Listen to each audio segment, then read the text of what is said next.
दर्शकों नमस्कार। आज हम आपको एक अजीम शख्सियत से मिलवाने जा रहे हैं। अजीम इसलिए जंग आज़ादी के हीरो शहीद आज़म भगत सिंह जी के भांजे प्रोफेसर जगमोहन सिंह जी हमारे सामने बैठे हैं। सर मैं आपको हृदय से प्रणाम करता हूं। नमस्कार सर। बहुत धन्यवाद आपका।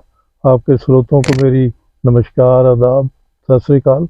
मैं प्रोफेसर जगमोहन सिंह हूँ। मैं पंजाब एग्रीकल्चर यूनिवर्सिटी से professor and head computer science retire हुआ और ये मेरा प्रोफेशनल मतलब है।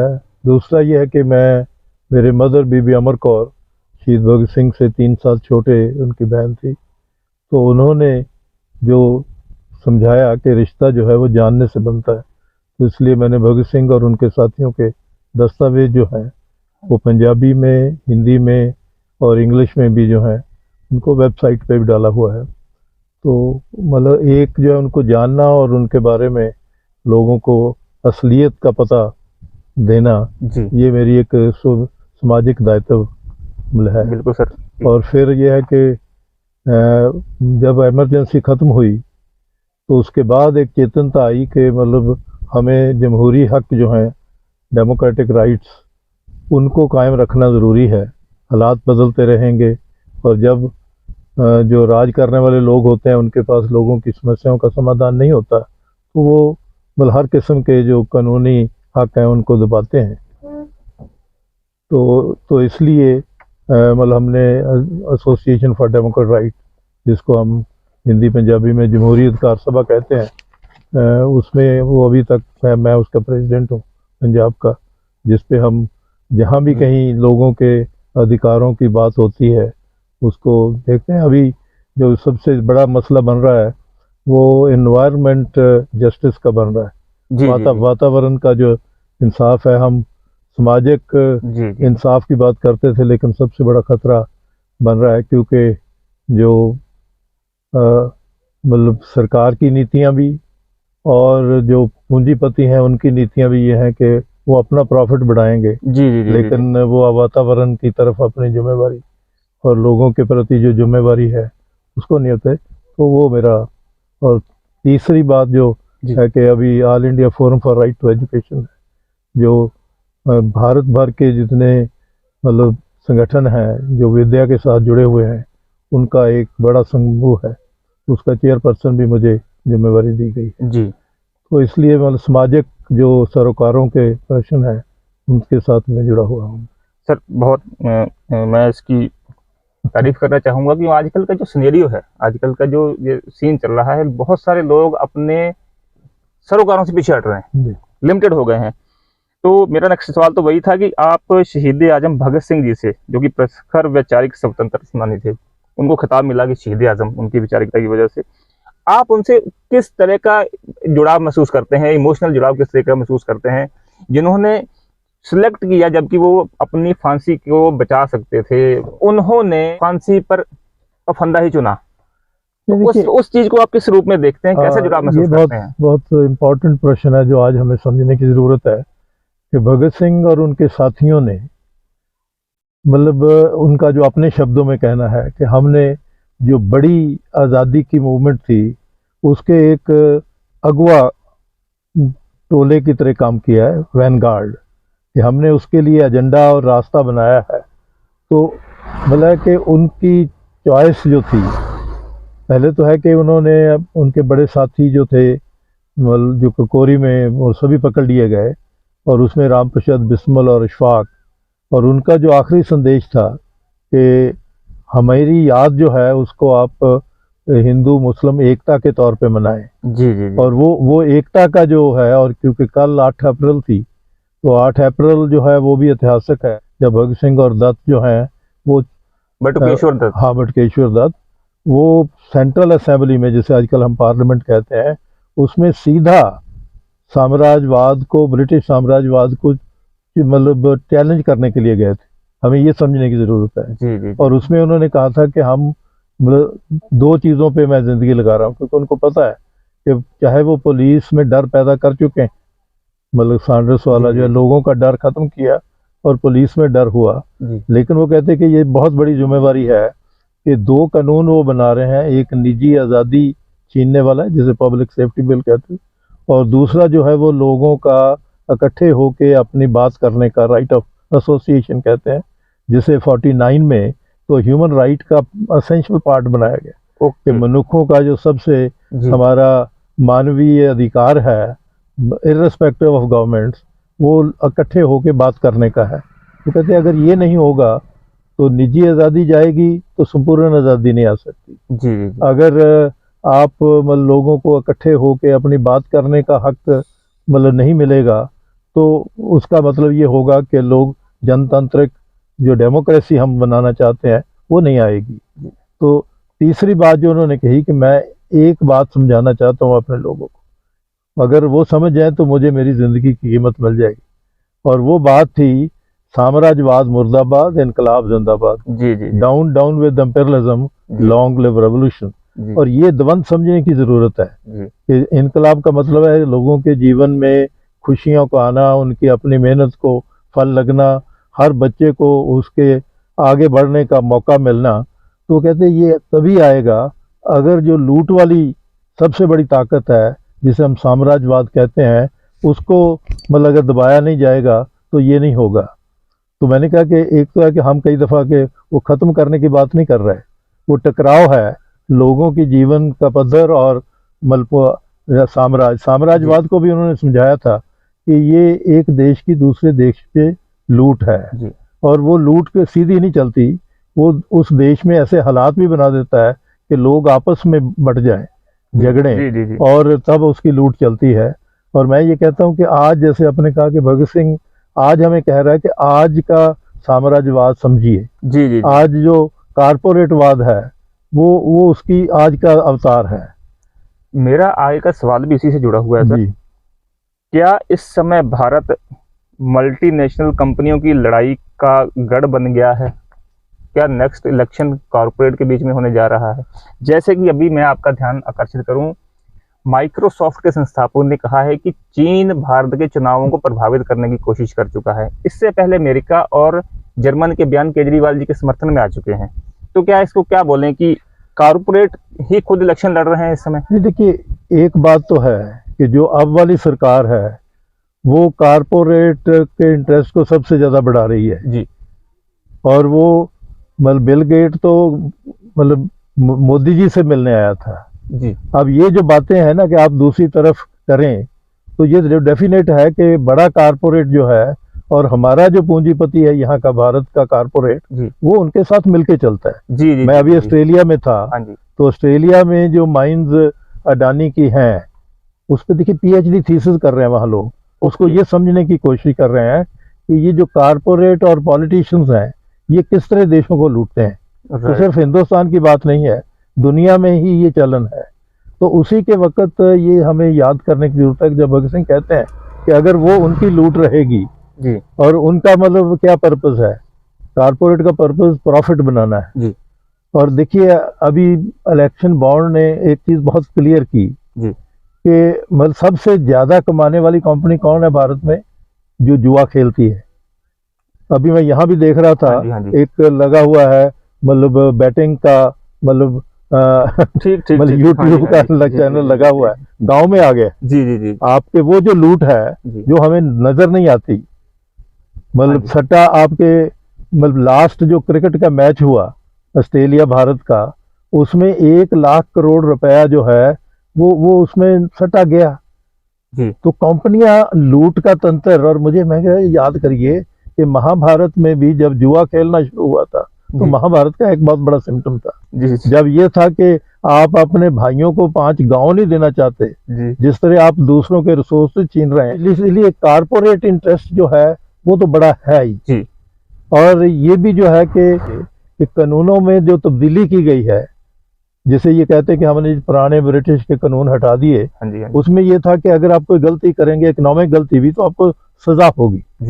मतलब वो इन्होंने माफ करके जुर्माने में बदल दिए, और पॉलिटिशियंस को आप मतलब बगैर मुकदमा चलाए जेलों में डाल रहे हैं। तो ये लड़ाई जो है ये खतरनाक है, मतलब उसके पीछे कोई भी हो, लेकिन भारत की जनता के लिए ये बहुत मुश्किल है। और आज मैं खास तौर पर, क्योंकि जब आपसे मैं बात कर रहा जी, हूँ जी। ये 9 अप्रैल है हाँ जी, हाँ जी। और एक बड़ा ऐतिहासिक दिन है, जी, क्योंकि जलियांवाले बाग के पहले 9 अप्रैल को रामनवमी अमृतसर और लाहौर में सब लोगों ने इकट्ठे होकर मनाई थी। क्या खूबसूरत बात है। और आपने और इतिहास को उसमें रिकॉल कर जो दिया। कभी जी, हिंदू पानी मुसलमानी कहा के होका दिया जाता था, जी, जी, वो छबीलें इकट्ठी लगी। बहुत। और अमृतसर में रामनवमी का जो जुलूस लीड कर रहे थे वो डॉक्टर बशीर थे, एक मेडिकल डॉक्टर जो सबका बहुत दिल से सौखे में इलाज करते थे। तो वो आज, और ये इसी ने पागल किया। जी, तो मैं ये कहता हूँ कि हमें आज के दिन ये सबक सीख लेना चाहिए कि जितना मर्जी खुंखार और बड़ा मल हो, लेकिन एकता से उसको बहुत डर लगता है। जी, जी, बिल्कुल, बिल्कुल। तो अगर आपने उसको पकड़ना है, ये जो कारपोरेट वाला हवा भी पकड़ना है, जी, या उसके जो मदद करने वाले हैं उनको जी। पकड़ना है, तो आपको अपनी एकता बनानी चाहिए। राइट। और वही एकता जो है आज, मतलब अगर इंडिया एकता का संगठन बना है जी, तो मैं उसको सपोर्ट करता हूँ कि वो जो जहाँ भी एकता की शक्तियाँ होंगी हाँ जी, हाँ जी। मैं उनके साथ खड़ा हूँगा, क्योंकि वही जी, मतलब है जो आज के इस पूरे मतलब जो घट रही चीजें हैं, घटनाक्रम, जी, मतलब वो मतलब इस घटनाक्रम। काम को रुकावट बन सकती हैं। तो सर यहाँ पे जो आपकी आने यात्रा का उद्देश्य जो है इंडिया गठबंधन को समर्थन देने का है। नहीं, मतलब कि मैं समझता हूं कि कहीं भी लोग इकट्ठे हों, जी, मतलब अब है कि पार्टी वाला बस कौन जी, यहाँ लड़ रहा है, ओके, मुझे ओके। उससे कोई नहीं है। राइट, राइट, हाँ जी, लेकिन मैं ये कहता हूँ कि लोग, अगर एक मौका बना है, जी, हमने इतना सबक सीखा है, तो इतिहास भी हमें ये सबक सिखा रहा है जी, जी, कि जी, एकता बनाइए। और उन शक्तियों को जो बहुत नंगे तौर पे कारपोरेट के साथ जा रही हैं, अभी आपके इलेक्शन बॉन्ड ने ये तो साफ कर दिया। हाँ जी, हाँ जी, कि और मुझे सबसे हैरानी उस वक्त हुई जब आपका जो चैम्बर ऑफ कॉमर्स है, मतलब वो जाके सुप्रीम कोर्ट में ये दलील देता है कि जी ये मत करिए, हमारा ईज ऑफ बिजनेस खराब हो रहा है। कि आप बिजनेस करने का तरीका ये है कि आप चोरी छपे राज करने वाले को पैसे दें, वो आपको कानून बना के दें। इसका मतलब जो कानून है हमारे, वो मतलब उससे बन रहे हैं। तो ये मतलब है, और उसमें है कि जहाँ भी हम मदद कर सकते हैं उसको मतलब सर की जाए। किसान आंदोलन के परिप्रेक्ष्य में जैसे कि हम देख रहे हैं किसान यहाँ पे दिल्ली बॉर्डर जुटे रहे और उन्होंने कानून तक वापस करवा लिए, बहुत बड़ी बात है। और उसके बाद फ्रांस, जर्मनी, बेल्जियम कई जगह पर हमको किसान आंदोलन देखने को मिले। तो क्या हम ये समझ सकते हैं कि भारत के किसान वर्ल्ड वैश्विक चेतना का वाहक बन रहे हैं? नहीं, देखिए मैं समझता हूँ कि उसका जो मूल मुद्दा जिस पे भारत के किसानों ने भी एक साल से ज़्यादा वक्त मतलब एक अपना दिखाया, तो वो मुद्दा तो बना। और मुद्दा क्या था कि ये कारपोरेट जो है ये हमारी मेहनत को लूट रहा है, हमारी ज़मीन को लूट रही है। और यही जो कारपोरेट की लूट है, क्योंकि जो मुद्दा बना यहाँ पर वो दुनिया भर में गया। जी, क्योंकि उस वक्त आपको याद होगा कि पूरा टाइम्स ऑफ जो न्यूयॉर्क टाइम है उसका एक पूरा पेज सपोर्ट में वहाँ के जो फैमिली फार्मर्स हैं उन्होंने इश्तिहार दिया था जी, कि वी स्टैंड टुगेदर। जी, देखिए चेतनता जो है वो कहाँ से शुरू होती है, लेकिन हम क्योंकि मतलब पहले उस चेतनता पे पहुँचे, वो लड़ रहे थे, तो उनको लगा कि ये आवाज़ कॉमन है जो आज पूरे फ्रांस में, जर्मन में और पूरे यूरोप में, क्योंकि यूरोप एक्चुअली जो अगर देखा जाए तो इसका मूल जो है कि यूरोप की जो यूनियन है OECD, वो हमें खेती नीति की एडवाइस करती है और हमारी सरकार उनसे लेती है एडवाइस। अच्छा जी, हाँ, ये जो 3 कानूनों वाला भी है, जी, ये 2018 में OECD की रिपोर्ट आई थी। अब जी। उससे भी ज़्यादा खतरनाक रिपोर्ट आ गई है कि अगले 2030 तक एग्रीकल्चर का क्या हाल होगा। उनकी प्रेडिक्शन ये है कि हमारे देश जो है ये कंज्यूमर बनेंगे, जैसे पहले जिससे हम निकले थे, जिससे हम निकले। तो वो कंज्यूमर बनाने में लगे हुए हैं। और ये भी हमें देखना है कि जो हमारी फसलों पे एडवाइस आता है, मतलब पंजाब में कि इसमें राइस बोना बंद करिए, ये जी, सब जी। वहाँ से आ रहा है ये। राइट। और उसका बहाना हमारे लोग ढूंढते हैं। दिल्ली में बैठ के लोग समझते हैं कि उनकी अपनी जो एनवायरनमेंट पोल्यूशन है जी, उसको वो भूल जाते हैं। पहले तो फैसला ऐसे करवाया गया कि खेती को आप शिफ्ट करिए, और जो मतलब राइस प्रोडक्शन थी वो मई से शुरू हो जाती थी और मतलब सितंबर के एंड तक वो कंप्लीट हो जाता था, हार्वेस्टिंग हो जाती। तो जी। उस वक्त हवा जो है वो पाकिस्तान की तरफ जाती है। हाँ जी, हाँ जी। अक्टूबर में हवा बदल जाती है। जी, जी, जी, जी। इन्होंने पहले तो वो फैसला कराया कि 15 जून से पहले नहीं बीजना, अच्छा जी। वो उससे फिर पूरी खेत आपका पूरा प्रबंध बदल गया। जी। और एक और जो तब्दीली बहुत बड़ी हो रही है कि जैसे उन्होंने पहले गेहूं को, वीट को मेजर क्रॉप बनाया था, अब वो राइस को मेजर क्रॉप बना रहे हैं। अच्छा जी। अमेरिकन कारपोरेट जो हैं जी, जी। वो उन्होंने मेक्सिको में और अमेरिका में राइस प्रोडक्शन शुरू कर दिया है। ओके। तो वो अच्छा। उनका है कि असल जो लोग हैं उनको कंट्रोल राइस, क्योंकि वो राइस ईटर ज्यादा हैं, पहले जी। वीट ईटर लगाया था, अब ये भी शिफ्ट हो रही है। तो ये तो पूरी जो है, और मैं समझता कि वो चेतनता जी, जी, जो जी। आम लोग मेहनत करने वाले हैं हाँ जी। उनकी चेतनता कॉमन है। जी, जी, तो हमें ये समझना चाहिए कि हमने ठीक मुद्दे पे हाथ रखा है। राइट। हम हमसे वो सीख रहे हैं, हम उनसे सीख रहे हैं, जी, जी, जी। क्योंकि उनकी अपनी, कि उन्होंने अभी एक बहुत अच्छी डॉक्यूमेंट्री बनी अमेरिका पे, जी। जब उन्होंने उन छोटे किसानों से बात की तो उन्होंने कहा कि हम 25 साल पहले मतलब इसी चीज का संकट बने थे, और उसका है कि अब हमारे घरों में कर्जा है, मतलब रोटी भी नहीं है, मेहनत का फल नहीं मिल रहा। तो इसलिए मैं समझता हूँ कि आज जो दुनिया की चेतनता है जी। वो कारपोरेट लूट के खिलाफ है, जिसको भगत सिंह साम्राज्यवाद एग्जैक्टली। और वही और उसमें हिस्सेदारी करना, और जो भी सरकार या उसमें कारपोरेट को हिस्सेदारी करती है। जी। तो अभी तो देखिए ना, हमारा टैक्स कहते बहुत ज्यादा इकट्ठा हो रहा है, हाँ जी। कहाँ जा रहा है? 30% आपका टैक्स जो है वो कर्जे की वापसी में जा रहा है। जी, जी, जी, जी। तो लोगों के पल्ले क्या पड़ेगा? वो तो वर्ल्ड बैंक ने जिन फाइनेंशियल इंस्टीट्यूशन से आपको लोन दवाया है, उनका लोन उनको बढ़ रहा है, क्योंकि आप 10% उसका इंटरेस्ट रेट दे रहे हैं, जबकि उनको मतलब 2% भी नहीं मिलता अपने घर में।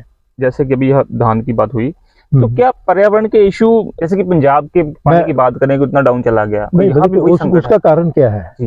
देखिए, हम कारण जाने बगैर, जी। मतलब कारण उसका ये है कि हमने सॉइल की जो क्वालिटी है उसको बर्बाद कर दी है, राइट। क्योंकि उसमें बायोमास होना चाहिए, जी, जी। वो स्पंज की तरह होती है। हाँ जी, हाँ तो जी। पानी, और अगर वो उसमें पानी है तो आपको पानी कम देना पड़ता है। जी।